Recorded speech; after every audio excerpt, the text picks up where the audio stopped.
to paradise, where everything is nice. You take me to very, very, very, very paradise. Take me to paradise, where everything is nice. You take me to very, very, very, very paradise. Welcome to Stitch and Stillness.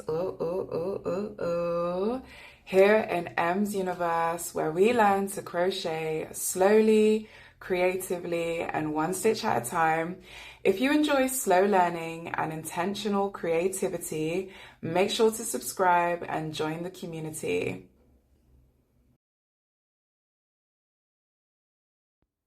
Hey, my beautiful people. Welcome back to Stitch and Stillness. In today's episode, we are going to be covering core crochet stitches. So now that we understand yarn, hooks, and tension, we're ready to start learning the core stitches that form the foundation of crochet. So to begin, we're going to be starting with the foundation chain. So most crochet projects begin with something called a foundation chain. And this is basically a row of chain stitches that creates the base for the rest of your work. So we are going to create our first foundation chain together. So what I'd like you to get is a ball of your favorite yarn. I've got this nice little squidgy, soft, medium weight yarn that I'm going to be using. I'd like you to also grab your crochet hook. I'm going to be using an 8mm crochet hook for this demonstration, and just have a trusty pair of scissors close by. So to begin, we're going to start off by making a slip knot. So in order to make a slip knot, you'll need to grab the tail end of your yarn like this. And what I usually do is I have the tail end facing downwards, and the working yarn is the top end of the yarn that's connected to the ball. I start by wrapping the top end of the yarn around my finger and creating an X like so. And then I pull up this loop a little bit, and I slip my crochet hook underneath the loop like so. I then use the hook of my crochet hook like this to hook onto the piece of yarn that is at the top, and I pull it through. So I've now got, if I take my finger out, I've now got a little circle in the middle with a loop at the top, and I then pull my crochet hook out and I pull the top to tighten. And the working yarn, if you pull on it slowly, it will make your loop tighter at the top. So I'm going to leave just a little loop at the top like this so that I can push my crochet hook through like so. And then I normally just pull down on that working yarn again just to make it tighter so it sits on the crochet hook just like this. And we've just completed our first slip knot. Now, to create our foundation chain, one thing I will mention whenever you are crocheting, you will always end up having the tail end of your work and the working yarn. Always remember the working yarn is the strand that is still connected to your crochet, connected to your ball of yarn. Now, the tail end should always sit behind the working yarn so that when you're crocheting, you don't have this working yarn getting in the middle of your work. Towards the end of your work, we always either hide this tail end or cut it off, but I will show you what to do with your ends further on in the series. So to create our first foundation chain, all we are simply doing is wrapping the yarn over the hook. So you're taking your working yarn and you are wrapping it over your hook. So I'll do that again. Whenever we want to wrap our working yarn over our hook, we always wrap it from behind the crochet hook, like so, and then we pull it forward. So you're creating a loop over your crochet hook. So you pull it over the crochet hook like so, and the working yarn sits on top of your crochet hook. Now the second step is pulling the yarn through the loop. So now that we've wrapped the yarn over our crochet hook, we are going to pull this yarn through this loop. So to do that, I usually use my back finger just to help keep my work in place. Otherwise it can slide around. So I usually use my back finger just to hold the loop in place so it doesn't move, and then I use my left hand to hold the working yarn. And what you're going to do is, I'm then going to bring my 2 fingers down like this to hold this in place.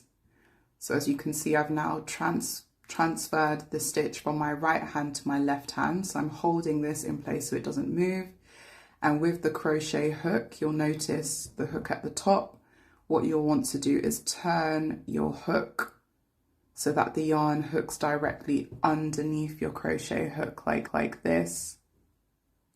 And then we're going to pull it through the loop like this. And you'll notice it's created a little V. You've got a V going across there, and you've now created a new loop on your crochet hook.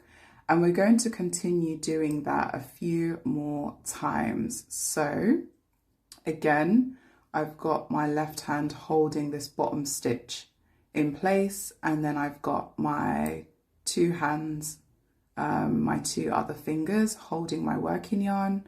But you can do whichever works best for you. You can either use your left hand to hold this bottom one, or you can continue using your right hand to hold the bottom stitches so they don't move. Use your left hand to yarn over your crochet hook like this. Then we're going to pull the yarn through that second loop, and now you'll notice you've now got 2 chains on your hook, and we're going to repeat that another time. So we are going to yarn over, and then we are going to pull the yarn through, and now you'll notice that you've got 3 chains on the hook. Now each time you do this, a new chain stitch is created. So if you keep yarning over, pull the yarn through the hoop, and then yarn over again, and pull the yarn through the loop, and then yarn over again and pull the yarn through the loop. And there you'll notice you've just created your first foundation chain, which will look a little bit like this. And that's your first foundation chain created.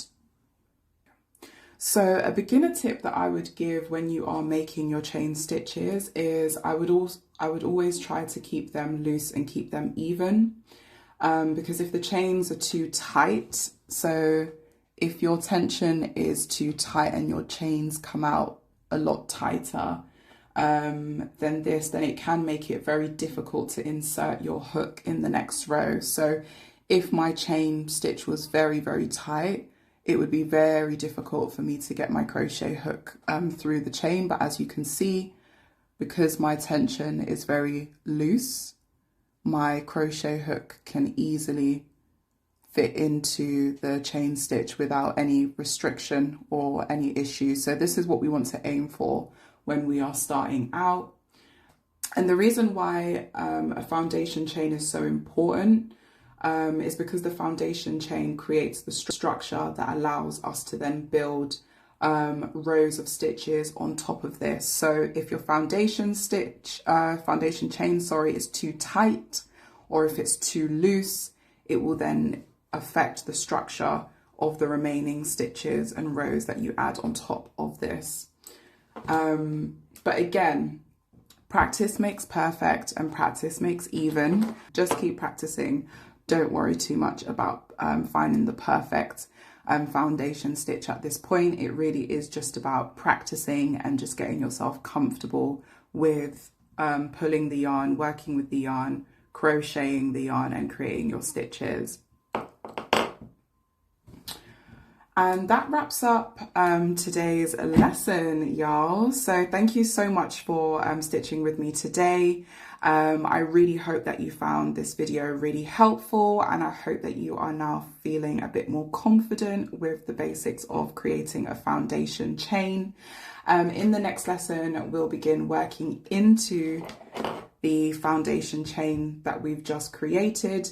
I look forward to crocheting our first row of stitches together in the next episode.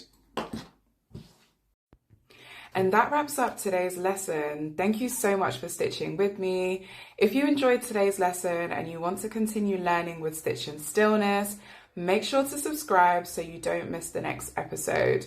Always remember to take your time, keep practicing, and I'll see you in the next stitch. Bye.